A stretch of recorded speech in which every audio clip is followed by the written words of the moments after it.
is Anthony from LI Tech Advisors. We're doing an entire series on a COVID-19 series about businesses surviving the shutdown and going on and looking to the future.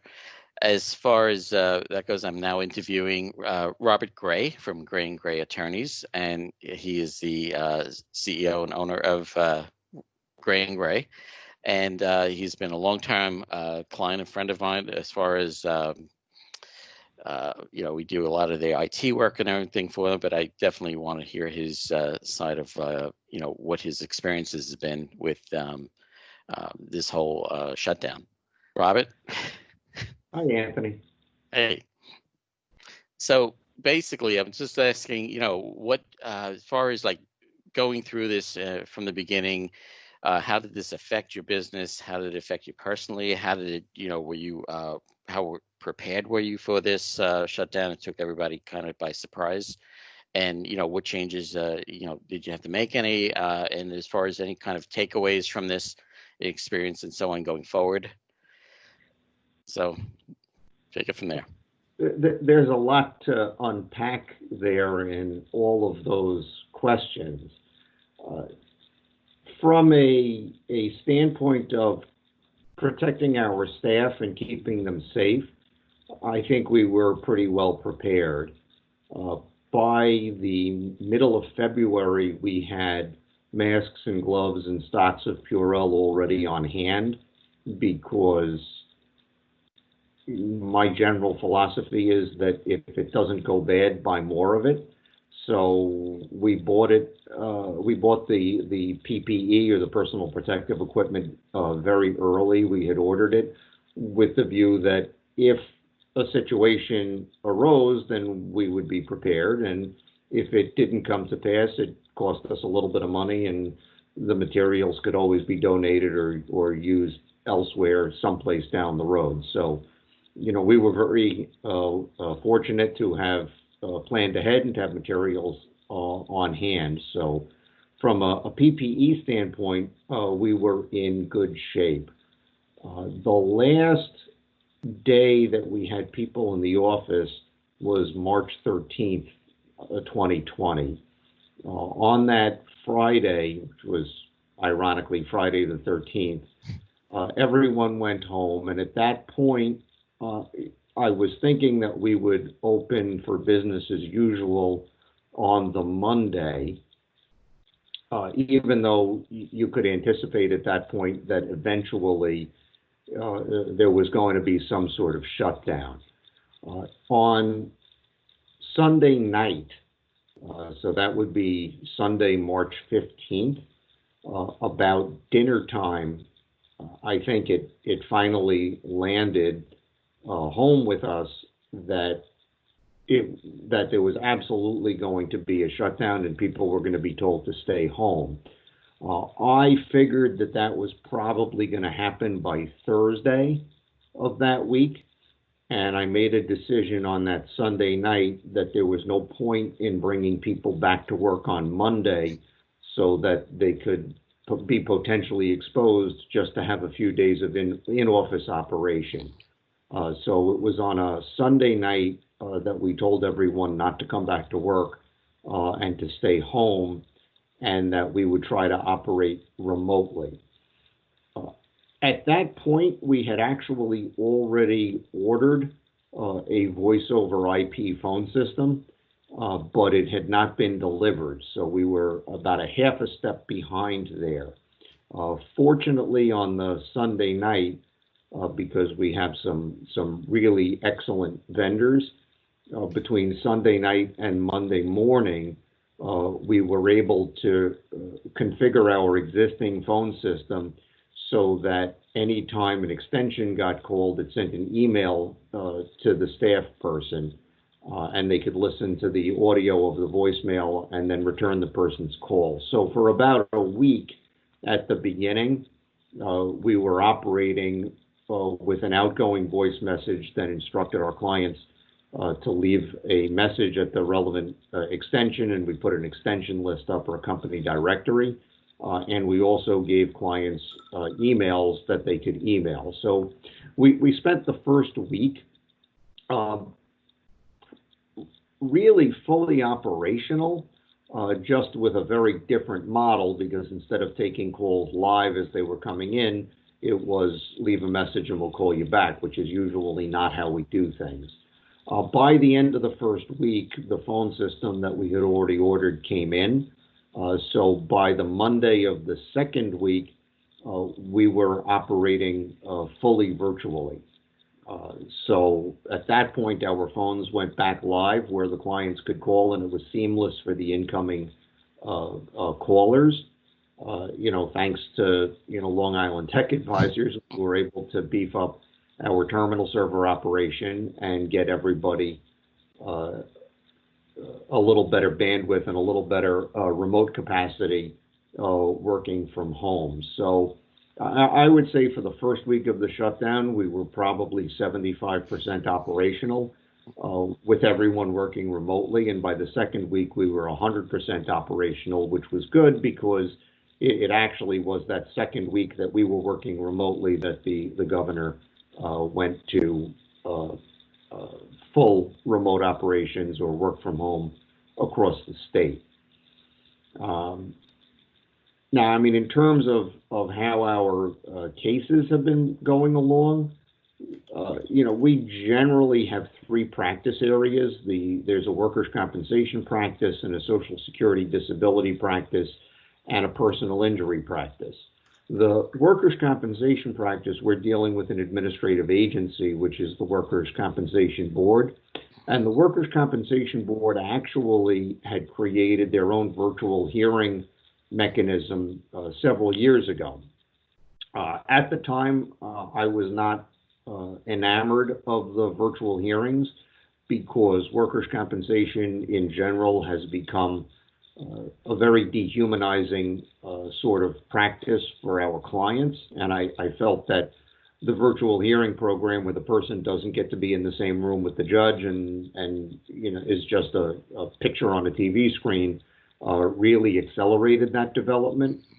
But in the pandemic environment, it turned out to be a real blessing for clients and all the other participants in the system, because the Workers' Compensation Board has basically continued to operate virtually with barely a hitch for over 3 months now.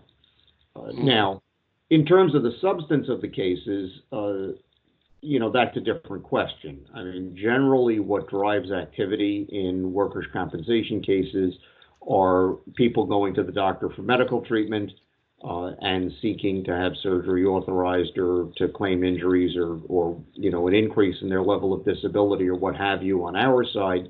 And on the insurance company side, they get sent to so-called independent medical examiners, and the insurance companies drive activity in the opposite direction, where they're trying to reduce people's benefits or suspend people's benefits or finalize cases. So with the 3-month pause order and people working remotely, obviously people have not been going to the doctor and insurance companies have not been able to get exams. So you don't have the volume of activity in the workers' compensation system that you had before. I would estimate that in terms of our incoming telephone calls, we're running 40 or 50% of normal for the last few months because the things that drive activity have not been occurring. But in cases where there is activity and where hearings need to be held, all of our workers' comp division attorneys have been working at home and handling the hearings in the remote environment, and our clients have adapted to it pretty well. The Social Security practice is, of course, in control of the federal government, and the federal government has not exactly acknowledged that there's a pandemic or that people need to change their behavior. So the Social Security Administration has sort of officially been functioning as usual, but in reality, most of the hearings have been postponed or have been done telephonically. So, that department has generally been continuing to function, just in reality, not on the same basis that we do in normal times. And that's sort of a common thread for all of our practice areas. We do injury and disability work, so what tends to be a key element in all of our cases are medical visits, medical reports, medical treatment, and where people are not going to the doctor, a lot of that is not going to happen. Probably the practice area that was most impacted was the personal injury department, because unlike the workers' comp board that truly continued to function, and the Social Security Administration that officially continued to function, the state court system shut down. So, my message to our personal injury department at that point was that they should view it as an opportunity where there are no court appearances and no real activity going on, to go through files and touch base with clients, and with downtime you have a chance to do some of the file review and workup that you don't always have time to do in the course of normal busy practices. So the personal injury department was pretty well shut down from a court appearance standpoint for 6 or 8 weeks. During that time, the staff and the attorneys in that department continued to work collecting medical records and talking to clients and preparing for when things reopened. And then I think about 2 months in, the state court system finally caught up to the 21st century and started to handle things with Skype. They're using Skype for Business as their platform, and began to schedule some conferences remotely. Eventually, they permitted the filing of motions, and now they have started to begin to permit the filing of new cases. So activity over the last 3 or 4 weeks in the civil court system has slowly begun to pick up, but adapting to doing things that way is really an enormous culture shift for people in the civil courts who are used to a paper-heavy environment with appearances where you physically go to court and sit around for many hours. I'm personally enthusiastic about the fact that the court system has finally had to catch up, because I think in the almost immediate future, it's going to create tremendous efficiency gains, both for the court and for the attorneys, and ultimately for the people who matter, who are the litigants, the people who are suing and the people who are being sued. So I think that for that particular practice area, the lessons that are being learned and the technology that they're beginning to implement as a result of the pandemic is going to be a real plus. Having practiced in personal injury myself for many years early in my career, there's nothing less valuable than a lawyer's time in court. You go to court, sit around for 3 hours after commuting to court to do a 15-minute conference, and you can bring some materials with you, but a lot of that time, in my view, is wasted time. And with the courts transitioning to more of a virtual environment, you can be in the office, or if we're working remotely, you can be at home, and that's 2 3/4 hours of productive time, and then you can do your 15-minute conference. So I think that there'll be, ultimately, as the civil court system adapts, tremendous productivity gains for everyone, which will benefit everybody who's in the system. Oh, that's great. I mean, yeah, that's a good takeaway from this, is that, I see it as in the light of that businesses were, we were given an opportunity here to try things we never would have tried normally. Even with the schools I'm dealing with and so on, they were forced into a situation now. But out of this, there's a lot of benefits that will come from this. And also, even regarding, how much office space a business may need to survive and so on can, be quite diminished.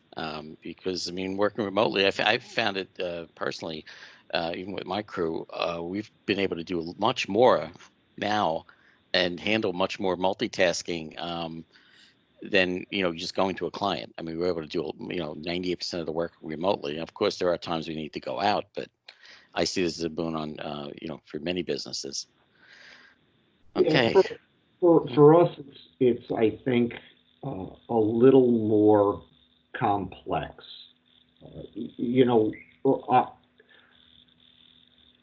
There are definitely advantages to having people working remotely. Uh, there's no commuting. Theoretically, you might need less office space and have less overhead. That, to some extent, is offset by the fact that you have to make greater investments in technology.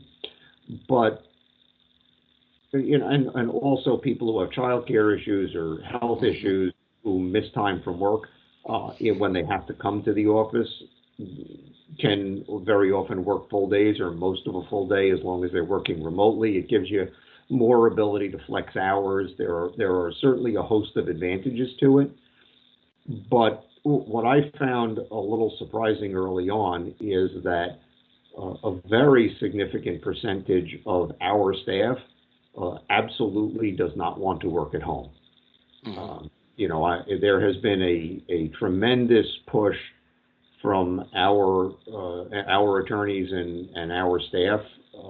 I wouldn't say it's 100%, but it's a very substantial percentage that they would far prefer to be working in the office than working at home. And I think how that works out going forward is an open question. As long as our telephone volume is running at about 50% of normal, we're able to operate fully with everyone working at home. I suspect that as the state reopens and as things start to return to normal, it's clear that our volume is going to return closer to normal. And I think it's going to be a much greater challenge for people working at home to handle the volume with the same degree of efficiency that they're able to do when they're in the office. When you're in the office, you're at your desk, you're tied to your desk, you understand the phone's going to be ringing, and that's what we're here for.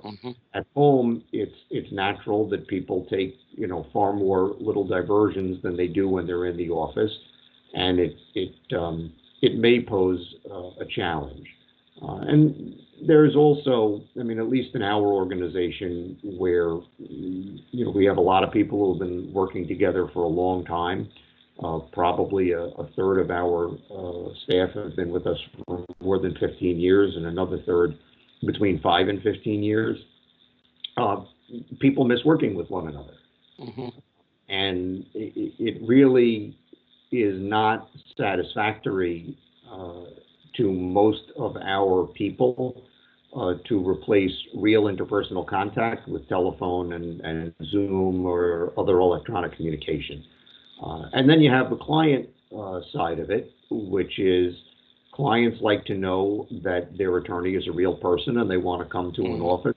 And clients take a message away from when they come to an office and it's a large, well-appointed office with professional-looking people, and it provides them with a comfort level that they're in good hands, as opposed to if you went to an office that looks like a seedy motel, right? So. The next, we have a number of hurdles coming up. We've generally been operating for 3 months now with 95% of our people working virtually and 2 people working physically in the office to keep the operations running. And those 2 people have been me and one very long-time staff person, because what enables the other people to work virtually is that you have a couple of people who are working physically. The mail comes, the checks come, everything has to be scanned. There are papers that have to be printed, so people are remotely printing to the office, and then we take it off the printers. And for us, it's a full-time job with the scale of our operation for 2 people. It's become a running joke that, every day, I come in at 9 and I leave at 6, and Maria comes in at 10 and leaves at 5, and we work all day and accomplish nothing. But somehow we're busy from the moment we arrive until the moment we leave, just keeping things running. So we've started to transition now.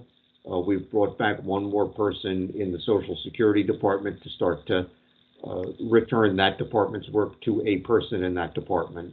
Next, we'll probably bring back somebody on a rotational basis in the personal injury department so that they can internally handle their own mail and their own printing. Probably we'll bring somebody back to help with the bookkeeping. And, we're going to have to sort of feel our way. In terms of bringing more people back into the office, my standard on that is safety comes first. There's obviously some balance between safety and remaining operational. But as long as we can remain close to 100% operational and have virtually 100% of the people or as many people as possible working remotely, that's where we're setting the bar.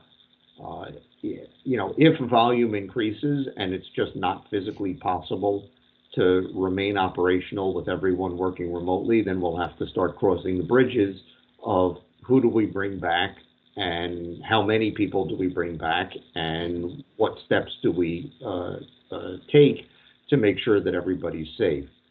I had put together a reopening committee with representation from all the different job titles in the departments, and I gave them some foundational documents that I had gotten from other sources, and I asked them to start thinking through those issues, not with a view towards that we're going to be fully reopening in a week or 2 weeks or maybe not even in 3 months, but the longer the lead time we have to think about these issues and try to get materials in place, the better off we'll be. I also think that it's almost the inverse of where we were at the beginning. At the beginning, we were able to get supplies because we were very early. I think at this stage of the game, the longer you can put off getting supplies, the better off you'll be, because there's going to be a run on things like plexiglass and UV lights and so on and so forth early in the process. Eventually the supply chain, so then there's going to be a scarcity. Eventually the supply chain will catch up. So I think if we reopen later rather than earlier, we're likely to actually have greater ability to get the supplies that we need to do it. And also, hopefully what will happen is effective treatments and maybe vaccines will be developed, which will reduce the risk of the virus. Right now, I think the danger is that with reopening and other things that are going on, better weather, people are going to start treating this like college kids at spring break. Everyone was confined for 3 months. The virus numbers right now in New York look really good. I think people are going to feel safe.